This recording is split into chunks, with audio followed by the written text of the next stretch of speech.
Hello guys, BPSC online academy में आप लोग का बहुत बहुत स्वागत है। हम लोग मॉडर्न हिस्ट्री का क्वेश्चन नंबर 25 तक ऑलरेडी कवर कर चुके थे। अब यहाँ पे हम लोग क्वेश्चन नंबर 26 से कवर करेंगे। ये जितने भी क्वेश्चन यहाँ पे हम लोग डिस्कस करने वाले हैं वो सारे बीपीएससी एग्ज़ाम में पूछा गया है। और हाँ, जो लोग बीपीएससी का एग्ज़ाम दे रहे हैं 69 बीपीएससी या फिर बीपीएससी टीचर वाले जो भी दे रहे हैं, ज़रूर एक बार इसको करके जाइए, बहुत फ़ायदा होगा।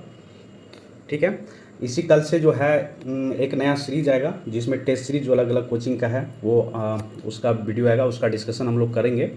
तो टेस्ट सीरीज ज़रूर आप लोग एक बार देखिएगा, ठीक है। और फिर मुझे कमेंट बॉक्स में बताइएगा जिस भी कोचिंग का आपको टेस्ट सीरीज चाहिए वो बताइएगा, तो उसका सेशन हम लोग लेके आएंगे। तो आइए स्टार्ट करते हैं आज के सेशन। आज का सेशन का पहला क्वेश्चन है, बिहार में 1857 के विद्रोह का नेतृत्व किसने किया था। तो बिहार में जो 1857 का विद्रोह हुआ था उसका नेतृत्व करने वाले कौन थे? कुंवर सिंह थे। ठीक है, तो सही आंसर इसका सी हो जाएगा। अगला क्वेश्चन है, जगदीशपुर के किस व्यक्ति ने 1857 के विप्लव में क्रांतिकारियों का नेतृत्व किया था? तो वही कुंवर सिंह। ठीक है, ये बीपीएससी का फेवरेट क्वेश्चन है, हर साल यहाँ से क्वेश्चन कुछ ना कुछ रहता ही है। अब यहाँ पे सेम क्वेश्चन पूछा जा रहा है, कुंवर सिंह राजा थे, कहाँ के राजा थे? तो वो जगदीशपुर के राजा थे। तो सही आंसर हो गया सी। अब यहाँ पे इसका एक्सप्लेनेशन हम लोग देख लेते हैं। यहाँ पे कह रहा है, बिहार के जो शाहाबाद जिले के जगदीशपुर ग्राम, मतलब ये जगदीशपुर जो ग्राम आता है वो शाहाबाद जिले के अंतर्गत आता है। 1782 में जन्मे कुंवर सिंह ने जगदीशपुर की जमींदारी संभाली थी। जगदीशपुर से उन्होंने 1857 के विद्रोह का नेतृत्व भी किया था और 26 अप्रैल 1858 को इनकी मृत्यु हो गई थी। 1857 के विद्रोह के समय इनके आत्मसाहस, वीरता और कुशल सेना नायक के कारण इन्हें बिहार का सिंह भी कहा जाता था। ये भी बात आप लोग को याद रखना, बिहार का सिंह किसको कहा जाता है? वो कहा जाता है कुंवर सिंह को। अगला क्वेश्चन है, 1857 के विद्रोह के एक नेता कुंवर सिंह किस स्थान से संबंधित थे? तो कुंवर सिंह किस स्थान से संबंधित थे? तो वो थे जगदीशपुर। और जगदीशपुर किसके अंतर्गत आता है? ये शाहाबाद जिला के अंतर्गत आता है। अगला क्वेश्चन है, कुंवर सिंह अंग्रेजों के खिलाफ 1857 के विद्रोह में किस जगह शामिल हुए थे? तो ये शामिल हुए थे आड़ा में। ठीक है, तो सही आंसर इसका हो गया ए।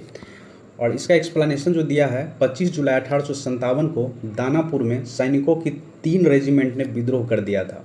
26 जुलाई को ये सैनिक आड़ा पहुँचे।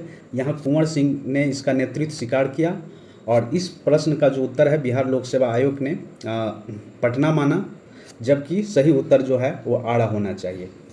ठीक है, वैसे आड़ा ही सही है, पटना गलत है। चलिए आगे बढ़ते हैं हम लोग। अगला क्वेश्चन है, इनमें से किसने 1857 के विद्रोह में सक्रिय भाग लिया था? तो देखिए, 1857 के विद्रोह में जो कानपुर से नाना साहब लिए थे, बेगम हजरत महल लखनऊ से लिए थे, मौलवी अहमदुल्ला फैजाबाद से लिए थे, और बेगम जिन्नत महल दिल्ली। मतलब इसमें जो है 100 ज़्यादा सही आंसर है। ठीक है, ये 2020 में पूछा गया है क्वेश्चन, तो इसका एक्सप्लेनेशन हम लोग पढ़ते हैं तब पता चलेगा। तो इसका एक्सप्लेनेशन दिया है, ईस्ट इंडिया कंपनी के राजनीतिक, आर्थिक, सामाजिक तथा धार्मिक कारणों के फलस्वरूप जो है 1857 का विद्रोह हुआ था या प्रारंभ हुआ था। लखनऊ में इस विद्रोह का प्रारंभ जो हुआ था जून 1857 में हुआ था। यहाँ पर इस विद्रोह का नेतृत्व जो किए थे लखनऊ से बेगम हजरत महल के द्वारा किया गया था। कानपुर में इस विद्रोह का नेतृत्व नाना साहब के द्वारा किया गया था, तथा फैजाबाद में इसका जो लीड किए हुए थे, फैजाबाद से कौन? फैजाबाद से इस विद्रोह का जो लीड किए थे वो किए थे मौलवी अहमदुल्ला, जबकि बहादुर शाह जफर जो थे अंतिम मुगल बादशाह, इनकी पत्नी का नाम था बेगम जिन्नत महल। ये अप्रत्यक्ष रूप से इस विद्रोह में भाग लिया था, और कहाँ से? दिल्ली से। तो इसका जो सही आंसर हो जाएगा ये हो जाएगा, क्योंकि सब कहीं ना कहीं प्रत्यक्ष अप्रत्यक्ष रूप से भाग लिए थे 1857 की क्रांति में। अगला क्वेश्चन है क्वेश्चन नंबर 32। इसमें कह रहा है, पटना के 1857 के स्वतंत्रता संग्राम के नेता थे। तो कौन नेता थे? राजपूत कुंवर सिंह या वीर कुंवर सिंह के नाम से भी जानते हैं। इसका एक्सप्लेनेशन दिया हुआ, पटना बिहार में जगदीशपुर के जमींदार जो कुंवर सिंह ने विद्रोह का नेतृत्व किया था, और उनकी जमींदारी कंपनी की नीतियों के कारण छिन गई थी। उन्होंने भी अपने रोष में अभिव्यक्त विद्रोह कर दिया था। मतलब इनका जो कंपनी का जो भी पॉलिसी था उसके अंतर्गत जो का जितना भी ज़मीन था, जमींदारी छीनी गई थी, इसलिए उन्होंने 1857 के विद्रोह में भाग लिया था। ठीक है, चलिए आगे बढ़ते हैं हम लोग 33 नंबर क्वेश्चन। इसमें कहा जा रहा है 1857 के विद्रोह का बिहार में 15 जुलाई 1857 से 20 जनवरी 1858 तक केंद्र था। मतलब जब 1857 की क्रांति हुई तो 1857 में जुलाई से लेके और जनवरी 1958 तक केंद्र कहाँ पे रहा, तो ये केंद्र रहा जगदीशपुर में। ठीक है, ये वीर कुंवर सिंह के जो गांव है, घर है यहाँ पे। तो इसका एक्सप्लेनेशन दिया हुआ है, बिहार में 1857 के विद्रोह का केंद्र जो रहा वो जगदीशपुर था, जहां जमींदार कुंवर सिंह के नेतृत्व में संभाला और शाहबाद जिले में अंग्रेज़ों की सत्ता का तख्ता पलट दिया, अपनी सरकार स्थापित किए थे ये वीर कुंवर सिंह। बिहार के विद्रोह को पटना डिवीज़न या कमिश्नरी उस टाइम में कहा जाता था, डिवीज़न को कमिश्नरी के कमिश्नर विलियम टेलर और बंगाल गोलदाज फौज के मेजर विसेंट अय्यर द्वारा दबा दिया गया। मतलब जो यहाँ पे हुआ था दबाने में, दो कमिश्नर यहाँ पे काम किए थे, विलियम टेलर और बंगाल गोलदाज फौज के मेजर जो थे मेजर विसेंट अय्यर के द्वारा ये जो है विद्रोह दबा दिया गया था। अगला क्वेश्चन है 34 नंबर। इसमें कहा जा रहा है जगदीशपुर के राजा थे, तो जगदीशपुर के राजा कौन थे, वीर कुंवर सिंह थे। कुंवर सिंह बिहार में आरा जिले के जगदीशपुर से बिलोंग करते थे और इनका ग्राम जो था ये जगदीशपुर था। यहाँ के जमींदार हुआ करते थे जिन्होंने वृद्ध अवस्था में अंग्रेज के खिलाफ बगावत और बिगुल बजाया।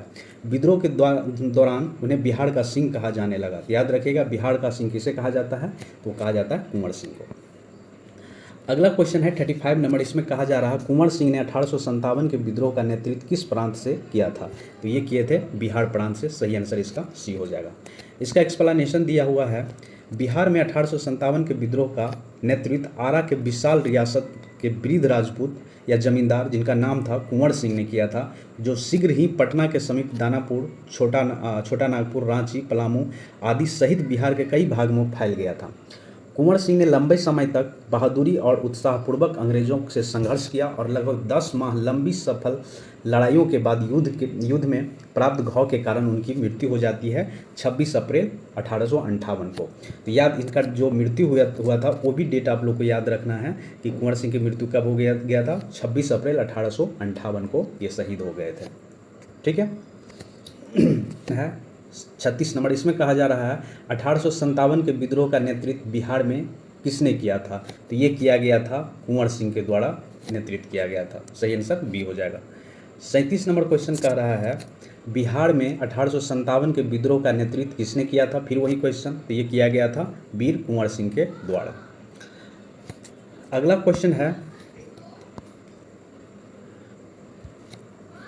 है 38 नंबर और इसमें कहा जा रहा है निम्नलिखित में से कौन 1857 के विद्रोह में अंग्रेजों का सबसे कट्टर दुश्मन था, तो वो थे कहाँ के, मौलवी अहमदुल्ला शाह। अब देखिए ये कहाँ के थे, ये फैजाबाद से ये लीड किए थे। ठीक है, अब देखिए इनका एक्सप्लेनेशन यहाँ पे दिया हुआ है। इसमें कह रहा मौलवी अहमदुल्ला शाह ने फैजाबाद से लीड किए थे 1857 का विद्रोह। ये अंग्रेज़ों के सबसे कट्टर दुश्मन थे। वह मूलतः तमिलनाडु के आरकट के रहने वाले थे, पर वह फैजाबाद में आकर बस गए थे। उन्होंने भारत के विभिन्न धर्मानुयायियों का आह्वान करते हुए कहा कि सारे लोग काफिर अंग्रेज के विरुद्ध खड़े हो जाओ और उन्हें भारत से बाहर खदेड़ दो। इनके बारे में अंग्रेज ने कहा कि आत्महत्या साहस के गुणों से परिपूर्ण और दृढ़ संकल्प वाले व्यक्ति तथा विद्रोहियों में सर्वोत्तम सैनिक है। इसके बारे में अंग्रेज की ये मान्यता थी। इनकी गिरफ्तारी के लिए ब्रिटिश सरकार ने 50,000 रुपया इनाम रखा था। ठीक है, चलिए आगे बढ़ते हैं। 39 नंबर क्वेश्चन है 1857 के विद्रोह को किस उर्दू कवि ने देखा था, तो वो थे गालिब। ठीक है, 1857 के विद्रोह को मिर्जा गालिब ने स्वयं अपनी आंखों से देखा था। अगला क्वेश्चन है निम्न में से कौन सा ईस्ट इंडिया कंपनी के सिपाहियों को विद्रोही बनाने का कारण नहीं था। याद रखिएगा, नहीं था ये पूछ रहा है। देखिए, ईसाई धर्म फैलाने के लिए कंपनियों के अधिकारियों का प्रयास, ये तो था ही। जहाज पर यात्रा करने के लिए सिपाहियों का आदेश, भत्ते की रोकथाम। इसमें जो सही आंसर है ये अधिकारियों की अक्षमता, ये जो था ये नहीं था। ठीक है, बाकी सब सही है। फिर से पढ़ देते क्वेश्चन, निम्नलिखित में से कौन सा ईस्ट इंडिया कंपनी के सिपाहियों को विद्रोही बनाने का कारण नहीं था, तो सही आंसर इसका डी हो गया। याद रखिएगा, कभी भी अगर इस तरह का क्वेश्चन आए तो सबसे पहले आप लोग नहीं या असत्य पूछे तो उसको मार्क कर लीजिए ताकि आपको ढूंढने में सुविधा हो कि क्या पूछा जा रहा है। अगला क्वेश्चन है यहाँ पे, इसमें कह रहा है निम्नलिखित वर्गों में से किसने 1857 के विद्रोह में भाग नहीं लिया था। तो कौन भाग नहीं लिया था, याद रखिए यहाँ भी नहीं पूछा है तो इसको सबसे पहले हम लोग मार्क कर लेंगे। तो देखिए खेतीहर मजदूर क्या ये भाग लिए थे? और साहूकार ये भाग लिए थे, कृषक भाग लिए थे, जमींदार भाग लिए थे। तो इसका सही आंसर जो है इसमें जो भाग लिए थे, सॉरी नहीं लिए थे, वो कौन थे? तो वो थे साहूकार भागने लिए थे और जमींदार भागने लिए थे। ठीक है, तो इसका आंसर डी है। अब यहाँ एक्सप्लेनेशन पढ़ते हैं तब क्लियर होगा ये बातें।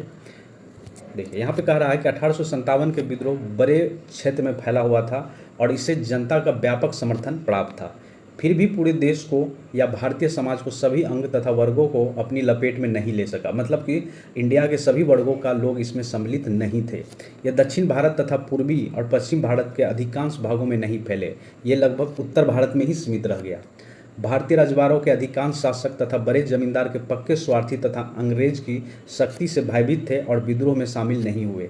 इसके विपरीत ग्वालियर के सिंधिया, इंदौर के होलकर, हैदराबाद के निजाम और जोधपुर के राजा, भोपाल के नवाब, पटियाला, नाभा और जिंद के सिख शासक तथा पंजाब के दूसरे सिख सरदार, कश्मीर के महाराजा तथा दूसरे अनेक सरदार बड़े जमींदार विद्रोह को कुचलने में अंग्रेज को सहायता किए थे। गवर्नर जनरल उस टाइम में कैनिंग हुआ करते थे। कैनिंग के बाद टिप्पणी की कि इस शासक ने तूफान के आगे बांध की तरह काम किया, वरना यह तूफान एक ही लहर में हमें बहा ले जाता।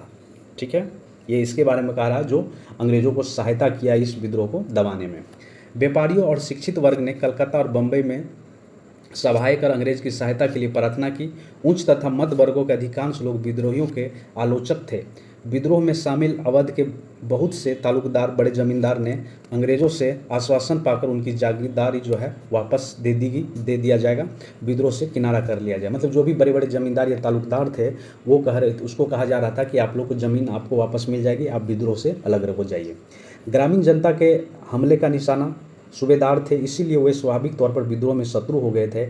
आधुनिक शिक्षा प्राप्त भारतीयों के विद्रोह का साथ नहीं दिया, मतलब जो भी आधुनिक शिक्षा ग्रहण कर रहे थे उस टाइम में कोई भी इस विद्रोह का साथ नहीं दिया।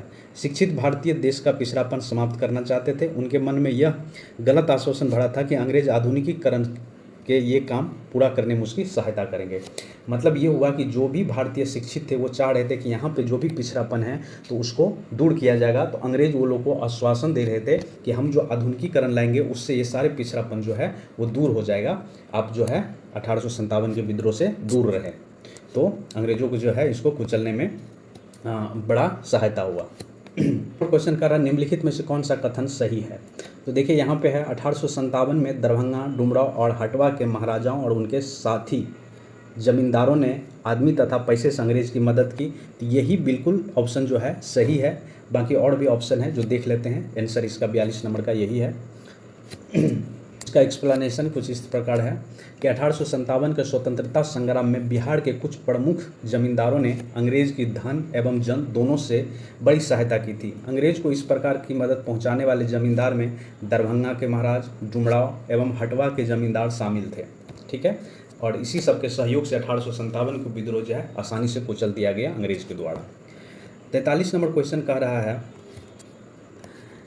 कि 1857 के विद्रोह से बिहार का कौन सा भाग अप्रभावित रहा, मतलब उस पर कोई इफेक्ट नहीं पड़ा, तो वो कौन सा है? तो देखिए दानापुर में हुआ ही था, दानापुर में हुआ ही था, पटना में हुआ ही था, पीर अली। ठीक है, उसके बाद अगर हम लोग बात करें तो ये आड़ा में था, ही मुंगेर में तो हुआ ही था, मुंगेर मुजफ्फरपुर में हुआ ही था। और ये जो इसका सही आंसर जो हो जाएगा ये अप्रभावित रहा, ये मुंगेर में कोई प्रभाव नहीं पड़ा था। तो इसका सही आंसर क्या हो जाएगा? डी हो जाएगा, केवल 5। देखिए यहाँ पे एक्सप्लेनेशन दिया है। 1857 के विद्रोह के दौरान बिहार में आड़ा, दानापुर, पटना, मुजफ्फरपुर, शाहबाद विद्रोह के प्रमुख केंद्र बने रहे। पटना में जो लीड किए हुए थे, पटना से जो थे पीर अली पुस्तक विक्रेता थे, इन्होंने विद्रोहियों का नेतृत्व किया था 1857 में।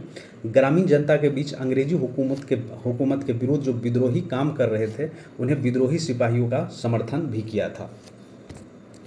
अगला क्वेश्चन है 44 नंबर और इसमें कहा जा रहा है 1857 का विद्रोह लखनऊ में किसके नेतृत्व में आगे बढ़ा था? तो लखनऊ में कौन थे? बेगम ऑफ अवध। ठीक है, हजरत महल थी। ठीक है ना, लखनऊ से। तो यहाँ पे कह रहा है, इसका एक्सप्लेनेशन दिया हुआ है। ये कह रहा है कि लखनऊ, जिसको अवध बोला जाता है, में विद्रोह जो प्रारंभ हुआ था 30 मई 1857 को हुआ था। यहाँ विद्रोह का नेतृत्व जो किए थे वो बेगम हजरत महल के द्वारा किया गया था, ठीक है, और इसके द्वारा, और इनका पुत्र था। मार्च 1858 में कैंपबेल ने यहाँ विद्रोह को समाप्त किया। याद रखिएगा, यहाँ पे जो है लखनऊ में जो विद्रोह समाप्त किए थे वो कौन अंग्रेज थे, वो कैंपबेल उनका नाम था, ये बात आपको याद रखना है। और उस पर लखनऊ पर पुनः कब्जा कर लिया गया, जबकि बेगम हजरत महल ने समर्पण करने से इनकार कर दिया और नेपाल भाग गई। उसके बाद से इनकी खबर कभी नहीं मिली। अगला क्वेश्चन है 45 नंबर। इसमें कहा जा रहा है 1857 का विद्रोह मुख्यतः किस कारण से असफल रहा है, वो है कौन सा, बी। इसमें कहा किसी समान योजना, कोई प्लान ढंग से कोई योजना नहीं था, केंद्रीय संगठन की कमी थी, कोई लीड करने वाला व्यक्ति नहीं थे, अलग अलग जो ग्रुप थे, अलग अलग व्यक्ति उसका लीड कर रहे थे, जिससे एक वास्तविक मार्ग नहीं मिल पाया और इसको आसानी से दबा दिया गया। अगर हम लोग देखें तो इसमें कह रहा है 1857 की जो विद्रोह था उसका असफलता का मुख्य कारण किसी समान योजना एवं केंद्रीय संगठन की कमी, मतलब कोई योजना नहीं थी इनके पास, अलग अलग टाइम में अलग अलग जो संगठन है या आदमी के ग्रुप थे वो लड़ रहे थे अंग्रेज से। विद्रोहियों के नेता में कोई संगठन की भावना देखने में नहीं आई। 82 वर्षीय बहादुर शाह कमज़ोर था, उसके द्वारा विभिन्न सरदारों का आह्वान करना काफ़ी नहीं था। साथ ही विद्रोहियों ने वीरता तो दिखाई और सरकार का विनाश करने पे वो तुले भी और प्रतीत भी होते हैं कि युद्ध से कि विनाश करने में लगे थे, किंतु ऐसा करने के लिए उनके पास किसी योजना या योजनाबद्ध जो कार्य करते हैं उसकी कमी थी, उसका अभाव था। उसके अनुशासन की कमी थी, कभी कभी वे अनुशासित सेना के बजाय दंगई भीड़ की तरह व्यवहार करते थे। विदेशी शासक के प्रति एक साझी घृणा को छोड़कर कोई संबंध सूत्र नेताओं के बीच नहीं था। किसी क्षेत्र विशेष से ब्रिटिश सत्ता को उखाड़ फेंकने के बाद उन्हें पता ही नहीं होता था कि उसके जगह किस प्रकार की राजनीति या सत्ता या संस्था स्थापित की जाए। उनके पास मतलब कि देखिए, जहाँ से भी अगर मान लीजिए अंग्रेज पे वो विजय भी प्राप्त कर लेते थे किसी पर्टिकुलर एरिया से, तो उनको समझ ही में नहीं आता था कि वहाँ किस तरह की सरकार जो है स्थापित किया जाएगा, किस तरह का संगठन बनाए रखे, या किस तरह से जब अगर मान लीजिए दिल्ली में कहीं किसी और डेट में हो रहा है, पटना बिहार में किसी और डेट में हो रहा है, तो इसमें कोऑर्डिनेशन कुछ था ही नहीं। इसीलिए पार्ट बाय पार्ट में अंग्रेज ने इसे आसानी से दबा दिए। चलिए, यहाँ पे कुछ क्वेश्चन दिया है, करा विचार करिए है, विचार कीजिए। कथन पहला है कि 1857 के प्रथम स्वतंत्रता संग्राम ब्रिटिश सरकार से स्वतंत्रता प्राप्त करने में असफल रहा। बिल्कुल सही बात है, यहाँ पे तो हम स्वतंत्रता प्राप्त नहीं कर पाए। इसका कारण है बहादुर शाह जफर के नेतृत्व को जन सहयोग नहीं मिला था और अधिकांश महत्वपूर्ण रियासतों के शासक उनका साथ देने से कतरा गए थे। दोनों सही है, इसका जो है दोनों का और का जो सत्य है और इसी का सही जो स्पष्टीकरण है सही है, ठीक है। तो इसका जो एक्सप्लेनेशन दिया है यहाँ पे ये पढ़ लेते हैं हम लोग, फिर हम लोग को पता चल जाएगा कि क्या कहना चाह रहा है।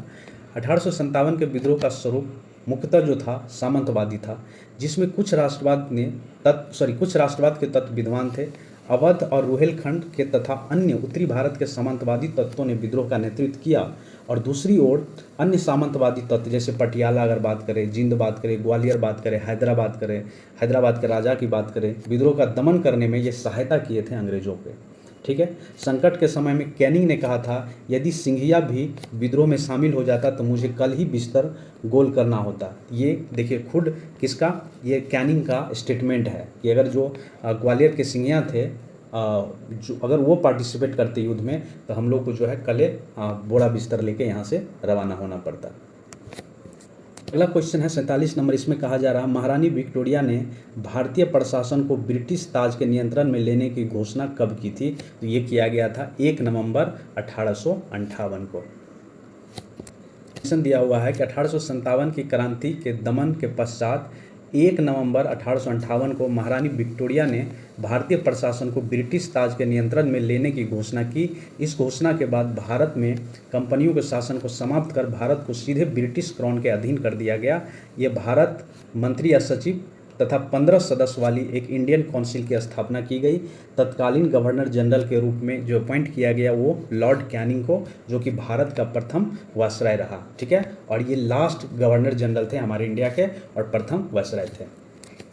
चलिए आगे कह रहा है 48 नंबर क्वेश्चन। इसमें कह रहा है 1857 के विद्रोह के बाद ब्रिटिश सरकार ने सिपाहियों का इस प्रांत से चयन किया। किस किस प्रांत से चयन किया गया था? तो ये चयन किया गया था गोरखा, सिख, पंजाबी, उत्तर प्रांत से। ठीक है, तो सही आंसर इसका हो गया सी। इसका एक्सप्लेनेशन दिया हुआ है कि 1857 के विद्रोह के बाद ब्रिटिश सरकार ने सिपाहियों का चयन जो किया वो गोरखा थे, सिख थे, पंजाब थे और उत्तर प्रांत से किया। 1857 के विद्रोह को भड़काने में उत्तर प्रदेश एवं बिहार के सैनिकों ने महत्वपूर्ण भूमिका निभाई थी, इसलिए ब्रिटिश सरकार ने इन्हें संदेह की दृष्टि से देखती थी और यहाँ से सैनिकों का चुनाव नहीं करते थे। विद्रोह के समय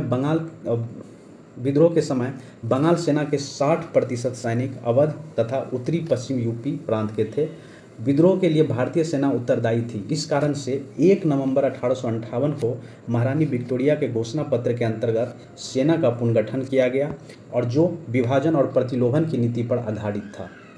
ठीक है, चलिए आगे है 49 नंबर क्वेश्चन। इसमें कह रहा है निम्नलिखित में से किसने 1857 के विद्रोह को एक षड्यंत्र की संज्ञा दी? तो ये दिया गया था किसके द्वारा? सर जेम्स अल्ट्रॉम के द्वारा एंड डब्ल्यू टेलर के द्वारा। तो ये याद रखिएगा। ठीक है, 1857 के युद्ध के बारे में किसने क्या कहा? तो ये जो कहा थे षड्यंत्र की संज्ञा जो दी थी सर जेम्स अल्ट्रॉम एवं डब्ल्यू टेलर। इसका एक्सप्लेनेशन दिया है यहाँ पे। एक्सप्लेनेशन में कह रहा है सर जेम्स अल्ट्रॉम और डब्ल्यू टेलर ने 1857 के विद्रोह को हिंदू मुस्लिम षड्यंत्र का परिणाम बताया। अल्ट्रॉम का विचार था कि यह मुस्लिम षड्यंत्र था जिसने हिंदू शिकायत का लाभ उठाया जाए।